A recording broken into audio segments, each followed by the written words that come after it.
Welcome to the Real News Network, coming to you from New York, the United Nations, and we are with Chile's permanent ambassador to the United Nations, Geraldo Munoz. Thanks for joining us, sir. Appreciate it. So there's many areas we want to explore with you, and over the next today and in future interviews we will discuss, because you are chairman of the let me get it straight, the Peace Building Commission for the United Nations. You are also head of the investigating committee for the assassination of Benazir Bhutto. But first and foremost, you're Chilean, you're Latin American, so let's talk about the Summit of Americas and what happened there. President Obama made a speech, which to some extent was criticized even at the time by some of the Latin American presidents. And it was particularly on one point where he said, it's time to look forward, not to look backwards. And as you looked around the room, many of the presidents had actually directly either suffered torture or their relatives had been killed, and mostly under regimes that had been backed by the United States. And many people at the time thought President Obama, if he really wants to move forward into a new phase of American-Latin American relations, it was the time to acknowledge some truths of the past. What's your feeling about this?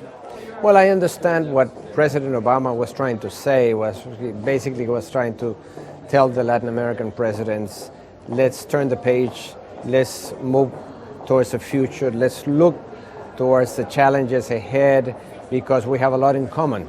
We have a lot of challenges that deal with migration, with trade, with environment, with energy, with drug trafficking that unite us and that should make us sit at the table and work together. So I understand why he said it, and that I think was very well received, because in the past what we have had from U.S. administrations is dictating terms or acting unilaterally and not listening very much. And his idea of listening to what Latin American presidents had to say, I think was very welcome by them.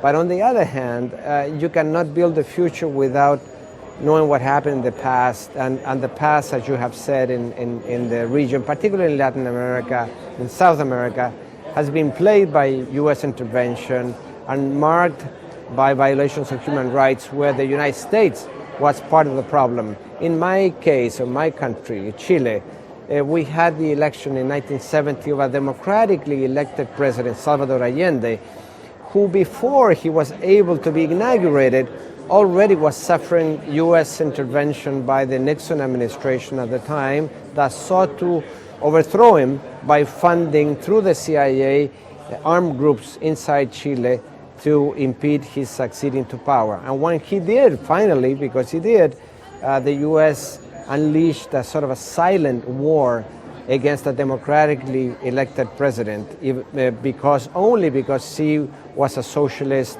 and he wanted to implement changes within a democratic context. So these things have marked the region and have marked the relationship between the United States and so many Latin American countries. So in a sense, you have to acknowledge the past. You cannot ignore it. You cannot shove it aside as if it hadn't existed, because we are what we experienced. My own experience was of having been in the resistance to the dictatorship, having been underground, has suffered violations of human rights, have had my family in harm's way because I decided to fight against a dictatorship that was being supported by the United States.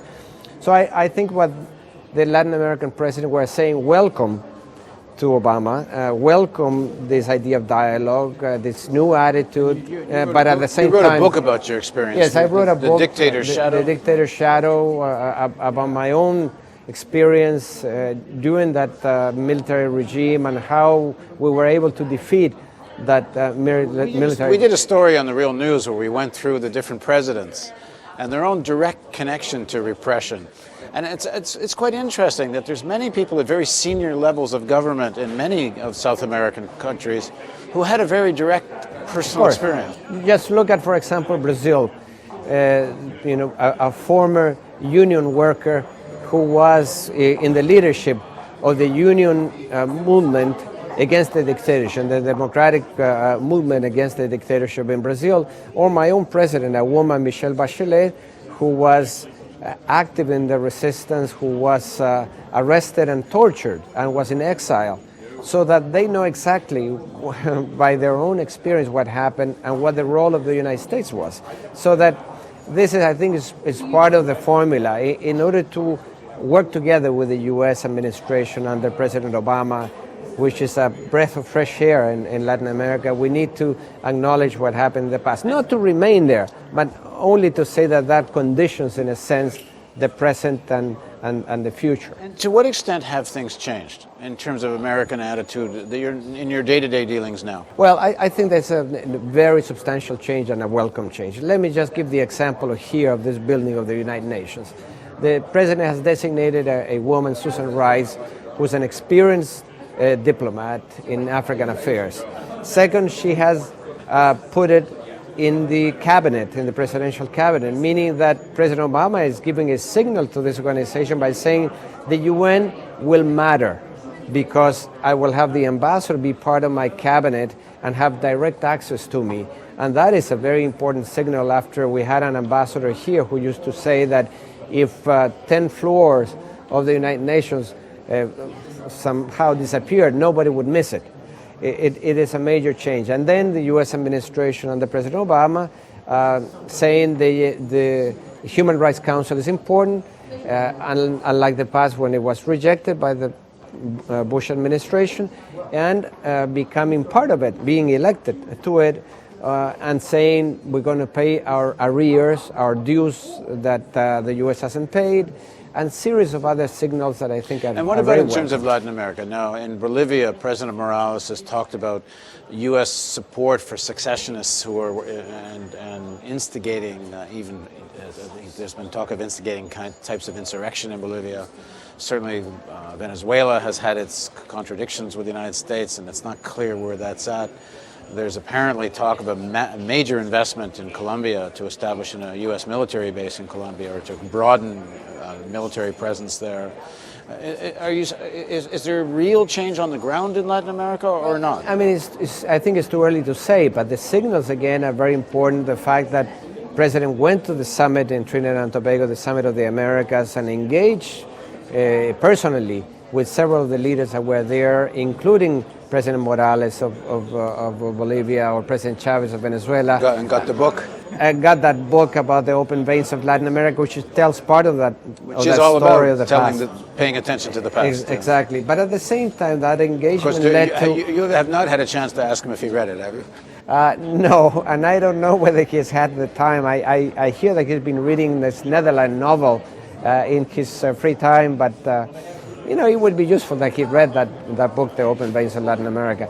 But the talk with Chavez has led to the possibility that now the ambassadors have been withdrawn, will be reinstated, and a series of gestures that I think are much more than mere form. They are substance. And the last thing, the U.S. has just voted, together with the rest of the countries of Latin America, the Caribbean, in the Organization of American States, for lifting the exclusion of Cuba from the inter-American system. This happened just now. A few hours ago, and that is a major change. And the United States voted in favor. The United States voted in favor. Oh, so that's quite a significant even though the difference. process of actual entry of Cuba back into the OAS will go through a process of dialogue. Cuba has said that they're not interested in coming back to the OAS, but the fact that the exclusion of Cuba, which was voted in 1962 in the midst of the Cold War, has been eliminated, I think it's a welcome sign of the times.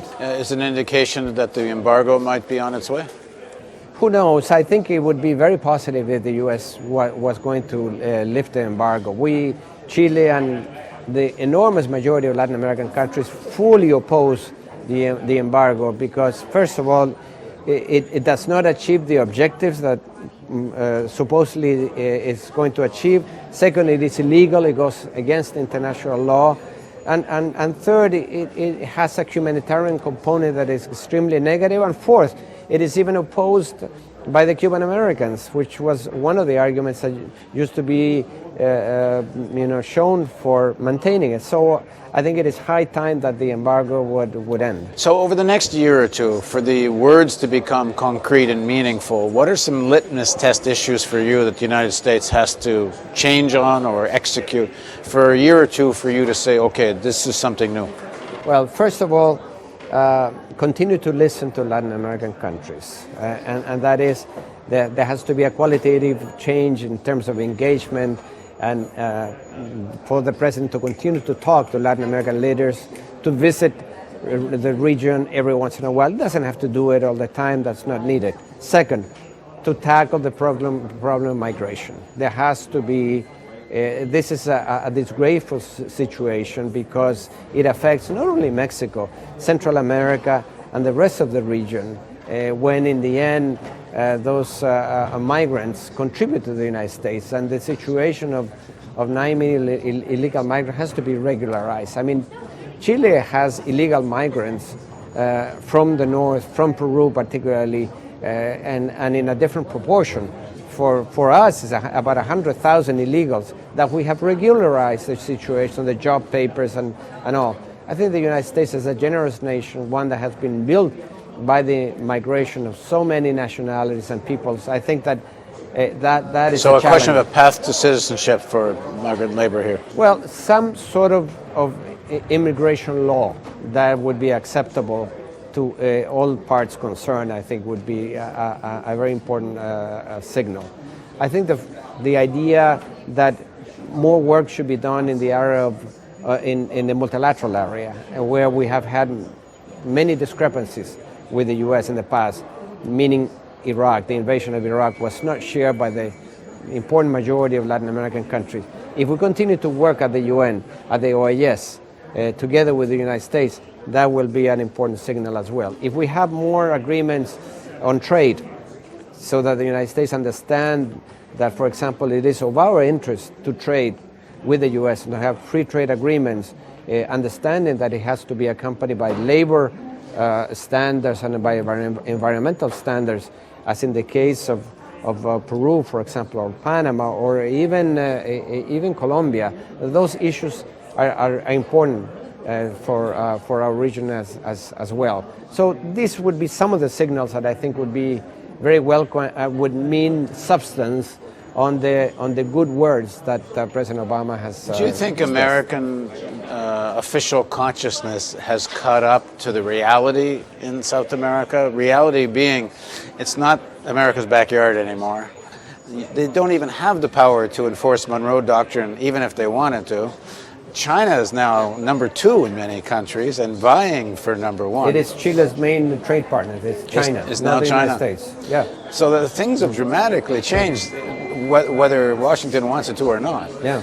Well, have they caught up to how the reality has changed here? I don't think that some people in the United States, even those in responsibility of being in government, realize fully how much Latin America has changed. Because as you well say, first of all, there are governments, many of them that are center-left, and no longer are unconditional allies of the United States. They want to be friends of the United States, but on equal terms, so that the United States doesn't impose its will as it used to do in the past. Second, they are competitors. As you say, China, for one thing, China is not only becoming important trade partners to countries such as my own, or to Brazil, or to Mexico and others, but it's a major investor now, buying up mining concerns, oil concerns, investments in agriculture, etc. On the other hand, you have new players. India is becoming an important player in Latin America. They are selling cars, they are selling software, they are investing in the region, so that the U.S. cannot assume that awful term that the U.S. consider Latin America its backyard. That is no longer the case, and I think that Latin America is so close to the U.S. There's so much of an interdependence that they better pay a little bit more attention, because all of a sudden they're going to realize that not only they are not, that Latin America is not their backyard, but they no longer have any significant influence. Thanks very much for joining us. Thank you very much for inviting me. And thank you for joining us on the Real News Network.